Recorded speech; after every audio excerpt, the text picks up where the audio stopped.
Hello everyone and welcome back to another edition of Indie Book Review, where today I am reviewing The Hellbound Heart by Clive Barker. So, we all know at least something about this book. Typically, the film franchise based off of it, Hellraiser. And those of you who have not seen the movie, at least you know something about it. Typically the Cenobite's mostly Pinhead. Well, yeah. It's kind of a big phenomenon. And the book itself is kind of a big phenomenon too, because of these films.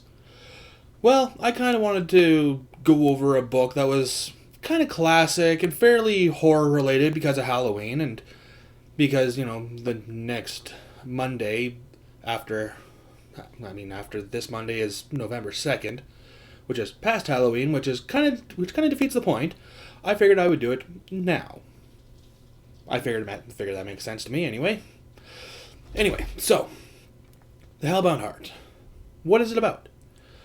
So, it's about this guy, Frank Cotton, who gets this box, the Lemon Shard configuration.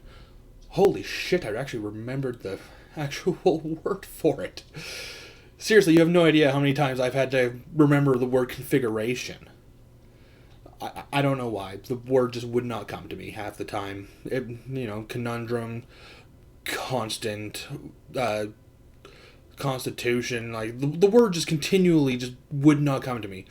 The Lemon Shard configuration. Anyway, he opens this thing up, and these creatures called the Cenobites come out and offer him basically a world of pleasure. Unfortunately for him, their version of pleasure does not match his.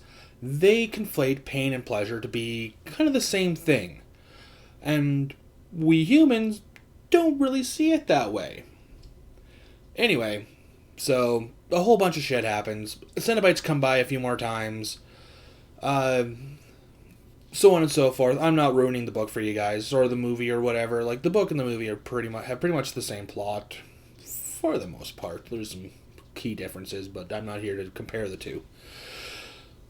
So, the characters. Frank Cotton, he is a hedonist, kind of an idiot, little homicidal, very much into petty crime, so on and so forth. His brother Rory, who is kind of a bit of a stiff shirt sort of person. Like, he's very straightforward, he's very to the point, he's just that straight and narrow sort of person. Then there's his wife Julia, who is kind of a bitch. No other way I can really put that. That's just who she is. She does not love her husband. She often dreams of cheating on him with that time that she did actually cheat on him, kind of, with Frank. And then there's Kirsty, Rory's best friend, and the person who is deeply in love with Rory but was spurned and put to the friend zone. Anyway, these characters are very one note in a lot of ways. Like, Frank is the psychopath sort of person. He's the monster. He's the bad guy. Julia is the typical bitch. Rory's the pretty stereotypical working hard sort of person who doesn't notice that his wife is not happy. And then Kirsty is kind of just the stereotypical lonely girl. It made it really hard for me to get into these characters, especially Kirsty, who's kind of supposed to be the I'm not going to say lead protagonist. There's not really a lead protagonist through this book. Everyone kind of has a almost equal amount of screen time, or page time, I suppose, with this book, especially in terms of POV. So it's really hard to pinpoint who is the lead character, but for the sake of argument, I'm going to say it's Kirsty. She's really hard for me to get into because she's very defeatist in a lot of ways. Like, she envies Julia because Julia is very prim, she's very proper, and she is very much a beauty queen. And Kirsty kind of wants to be that, but can't, and she wants to be with Rory, but he's with Julia because he finds her more attractive or something. Rory's an idiot regardless. these characters just really didn't appeal to me, like at all. The story itself, actually, like I didn't get much into it. The whole, Rory and Julia getting the house that the Cenobite stuff happened in, and Frank coming back and Julia doing a whole bunch of stuff for him, and Kirsty getting in to try and stand in the way of all that. Like I didn't get into all that, but for the most part, the story is kind of really hit or miss.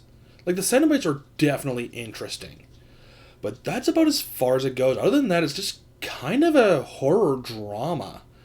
Like there's a lot of marital drama that comes into this book. There's a lot of I want to be with him, but he's married, sort of thing, and it gets really frustrating after a while. Which in one way makes me really happy that this book is as short as it is. But I think if the book would have been allowed to be much larger, there would have been way, way more that I probably would have been able to get into. Because all in all, the problem is not the fact that there's relationship drama that goes on in this book. Like, there's more than enough horror to counteract it. But when it's sort of a 50-50, you're really not enjoying the relationship stuff so much because the book is so short, you want to get back to the horror stuff.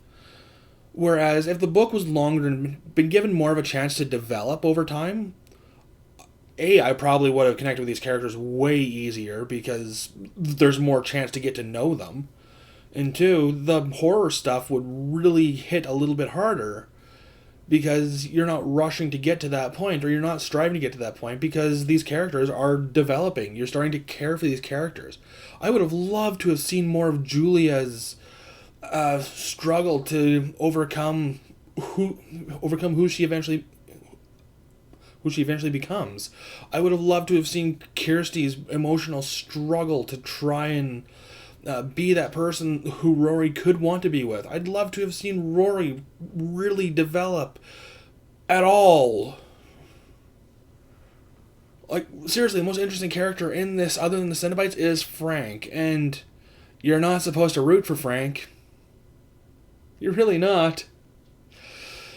And then there's the ending. The ending just kind of happens like that. It's just very quick. It's very boom, boom, boom, boom, boom, done.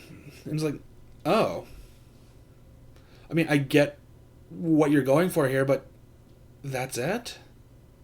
I would have loved a bit more. And I think that's kind of the biggest thing with this book is I just wanted more out of it.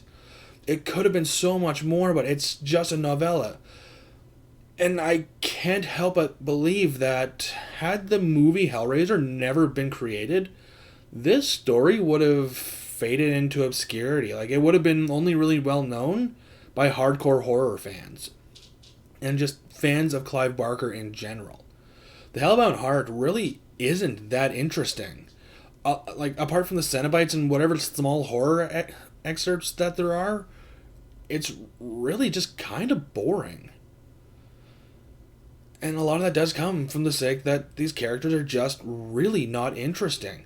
And had they been given more time to develop, it could have been a spectacular novel. Especially in terms of the horror genre, and especially what it's done for the horror genre.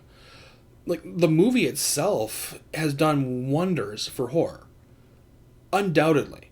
Like, without question, without argument, the movie has done wonders for it. But the only thing that the book has done is give us the movie. So, it's not without its good qualities, but it just comes off as very, very mediocre, very middle of the road. And its positives, while it does counteract some of the negatives, just not enough for me to have really enjoyed it. So Hellbound Heart, I'm going to give it a 5 out of 10. But anyway, that's all I got for you guys. So I hope to see you in the next video. Or, well, I'm not going to see you. I hope you guys come to check out my next video.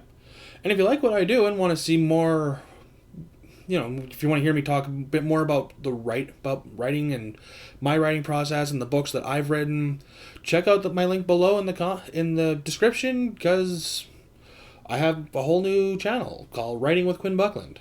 It'll be great. Just don't mind the thumbnails. Once I get Adobe InDesign, I'll be able to start creating some pretty decent thumbnails. Till then. In any case, have a good one, folks. And happy Halloween.